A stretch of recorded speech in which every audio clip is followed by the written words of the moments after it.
இப்போ இறைவன் நம்மளோட பேசுறத நம்ம கவனிக்க முடியுமா அப்படிங்கிற கேள்வி. இறைவன் நம்ம பேசுறானா அப்படின்னு நினைக்கிறோம் நம்ம. ஆனா கண்டிப்பா இறைவன் நம்மோடு பேசிக்கொண்டு தான் இருக்கிறான். எப்படி நம்ம அவன் பேசுறது எப்படி கவனிக்கிறது தெரியுமா?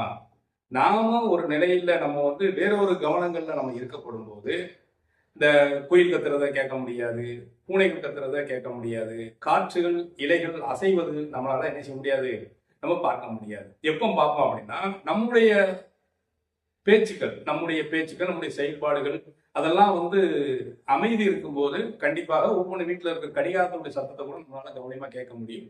ஒரு காற்றில் அசையக்கூடியது, ஒரு நீர் சொட்டு சொட்டாக வடியக்கூடியது, இதெல்லாம் நம்ம கேட்க முடியும்.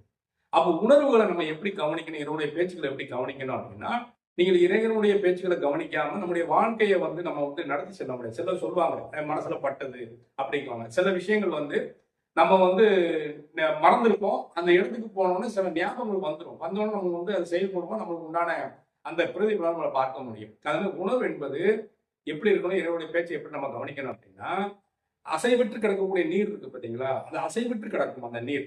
அந்த அசைவற்று கிடக்கக்கூடிய நீரை பார்க்க முடியும். ஆனா அசைவற்று கிடக்கும். ஆனா பார்க்க முடியாத ஒன்று எப்படின்னா, ஒரு காற்று இருக்குன்னா நம்மளால பார்க்க முடியாது.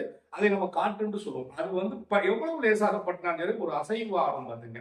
அதே மாதிரி ஒரு சின்ன ஒரு பொருள், ஒரு கொசுவோ ஒரு ஈயோ எதுவாக இருந்தாலும் அது ஒரு துருப்பு விழுந்தா கூட அந்த தண்ணி அசைஞ்சு காமிக்கும். அதே போலதான் நம்முடைய உணர்வானது எப்படி இருக்கு அப்படின்னா, அசைவற்ற நீர் போல இருக்குது, அமைதியான நிலையில் இருக்குது. அதே போன்று இருக்கப்படும் போது நாம அந்த இறைவனுடைய பேச்சு அதை நம்மளுடைய உணர்த்தக்கூடிய அந்த நிலைகளை நம்ம கவனிக்கப்படும் போது நிச்சயமாக இது இறைவனுடைய பேச்சு தான்.